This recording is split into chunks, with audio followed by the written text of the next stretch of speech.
There are endorsements that adorn a book, and there are endorsements that place it inside history. The words of Ahmed Talib Ibrahimi do not merely recommend the monstrosity of our century, the war on Palestine and the last Western man. They situate it within a long tradition of intellectual vigilance against division, manipulation, and moral corrosion. They also state, without euphemism, what many governments, institutions, and editorial boards prefer to dilute. Palestine is not merely a political cause, it is a truth test. Amir Nour's new book does not approach Palestine as a conflict, a cycle, or a file. It approaches it as a historical rupture, the point at which the contemporary international system ceased to reconcile power with principle, law with alliance, and narrative with reality. 1 year after the full return of Trumpism to the center of global might politics, this book no longer reads as a polemical incursion. Rather, it reads as a forensic document. Indeed, the question is no longer whether Nour went too far in his analysis of contemporary geopolitics and their lasting implications. The real overarching question is whether reality itself has already gone further than his words. Gaza is not the event, it is the mirror. Right from its opening pages, Nour's book dismantles the most comforting illusion of modern diplomacy, that Palestine in general, and Gaza in particular, represents an aberration in an otherwise functional international order. He writes, without rhetorical excess and with devastating precision, what is unfolding in Gaza is not a tragic deviation from the international order. It is the moment when that order reveals its true hierarchy of lives. This sentence is not a metaphor. It is a diagnostic instrument. Gaza, in Nour's analysis, is not the breakdown of the so-called rules-based order. It is the place where those rules finally stop pretending to be universal. The book's title itself draws from the formulation of Francesca Albanese, the UN Special Rapporteur for Human Rights in the occupied Palestinian territories, who described Gaza as the monstrosity of our century. Nour adopts this phrase because it names a condition, not an emotion, a world capable of witnessing mass destruction in real time while simultaneously organizing its justification. That is why Richard Foer, in the foreword, states unambiguously, for logistical reasons, Israel could not act alone. It needed the blessing and the military assistance of the United States, Britain, and Germany. This is not an accusation from the margins. It is an observation grounded in arms transfers, sustained funding, diplomatic cover, and repeated vetoes. Gaza exposes not only violence, but also complicity structured as policy, double standards as an operating system. One of the book's most meticulously documented sections is devoted to what Nour identifies as the institutionalization of double standards. This is not moral indignation, it is comparative analysis. While Ukraine is framed as a sacred cause of sovereignty, legality, and civilian protection, Palestine is consistently stitched up as complex, contextual, and indefinitely postponed. Foer writes, in its unrestrained codependency with Israel, hypocrisy plays a major role, adding, confusion and dissembling occur when a nation acts contrary to its publicly stated values. These lines matter because they identify hypocrisy not as a lapse, but as a governing logic and behavior. International law has not disappeared, it has become selective. And selectivity, Nour shows, is no longer a flaw, it is the design. This diagnosis is reinforced by Chas W. Freeman Jr., former U.S. Assistant Secretary of Defense, who writes that Amir Nour eloquently and unflinchingly shows how the course of events in Palestine has discredited the moral authority of the West and devalued international law, while changing the world order and isolating Israel, making its survival increasingly doubtful. When such words come from within the Western strategic establishment, they are not radical. They set alarm bells ringing. When justice becomes a target.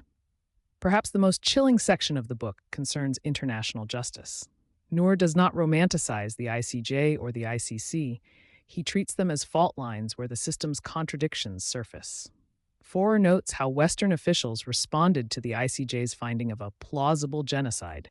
Criticism is answered with Israel's right to defend itself, without explaining how killing children by the thousands makes Israel more secure. And Nour's conclusion leaves no ambiguity. Even in the midst of a textbook case of genocide, the West continues to shield and thus bolster the actions of Israel. This is not rhetoric. It is a description of procedural reality. When international justice approaches protected actors, it ceases to be celebrated as law and begins to be treated as a threat. The book documents the intimidation of the ICC prosecutor and the explicit warning, "Target Israel and we will target you." What Nour analyzed as pressure has since hardened into policy through sanctions and institutional retaliation. The system does not merely ignore justice, it disciplines it. Hence, as the foreword states bluntly, the West has abandoned its responsibility to the world order and made a mockery of its alleged respect for international law. Trumpism, the end of moral pretense. Nour's treatment of Trumpism is among the book's most intellectually disciplined sections. He does not reduce it to personality or spectacle. He treats it as a revelation. Trumpism did not invent brutality, it removed its embarrassment. This logic runs from the recognition of Jerusalem as Israel's capital through the so-called deal of the century to what Palestinian ambassador Hussam Zomlot described as the vulgar liquidation of Palestinian sovereignty. Nour places these moments on a single trajectory, the replacement of law with transaction. In the book's conclusion, the line becomes unmistakable. Up until its final days, the departing U.S. administration supported the Israeli slaughter with all means possible. What follows is even starker. This was another step toward establishing a greater Israel, paid for with rivers of blood. These are not metaphors. They are supported by figures, arms transfers, legislative initiatives, and official statements that Nour documents exhaustively. Trumpism, in this sense, is not an anomaly. It is the moment when power stops pretending to be moral. This reading is starkly reinforced by Donald Trump's own words. In a recent interview, Trump openly dismissed the constraining role of international law, suggesting that only his personal judgment and morality ultimately limited American power. Whether intended as provocation or conviction, the statement crystallizes precisely the logic Nour dissects. Power stripped of moral pretense, accountable only to itself. That is why Hassan Janabi, former Iraqi minister and ambassador, writes, Amir Nour has made his bold and insightful book a prominent document exposing the Zionist settlement project, for which Palestinians and Arabs have paid a heavy price. Yet, the signs of the project's failure are becoming clear, just as its racist foundations and intentions have been revealed over the past 70 years, as exemplified in the ongoing genocidal war on Palestine. Criminalizing compassion and solidarity. One of the book's most unsettling contributions lies in its analysis of repression without censorship. Nour shows how solidarity with Palestine is increasingly reclassified, from political position to ideological threat. The mechanism is subtle. Universities discipline, mainstream media reframe, and institutions warn. Empathy itself becomes suspicious. As Ramzi Baroud writes in his endorsement, Nour's work helps free historical understanding from the short-sighted frameworks that sustain binary us versus them narratives and restore a global, rather than ethnocentric, reading of history. Palestine, Nour demonstrates, has become the litmus test of permissible compassion.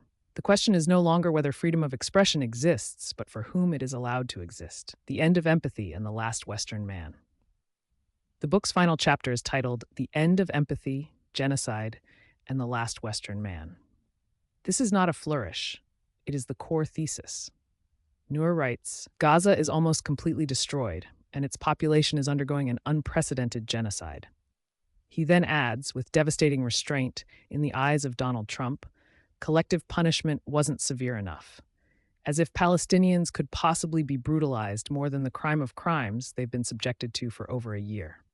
For Nour, the last Western man is not a people, a culture, or a race. It is a figure, the modern subject who sees everything, knows everything, and remains functionally unmoved, not ignorant, anesthetized. It is this dimension that my own endorsement sought to capture. Neither to accuse the West nor to defend the East, Amir Nour's book brings the human back to the center, revealing truth as what the powers that be can no longer conceal. A world that is leaving Nour does not predict a new world order out of wishful thinking. He tracks it through behavior. The global South is not revolting. It is withdrawing belief. BRICS expansion, alternative financial rails, and diplomatic hedging. These are not ideological gestures. They are responses to disillusionment. And Palestine accelerates this shift by exposing the gap between proclaimed universality and practiced selectivity, double standards, and variable geometry.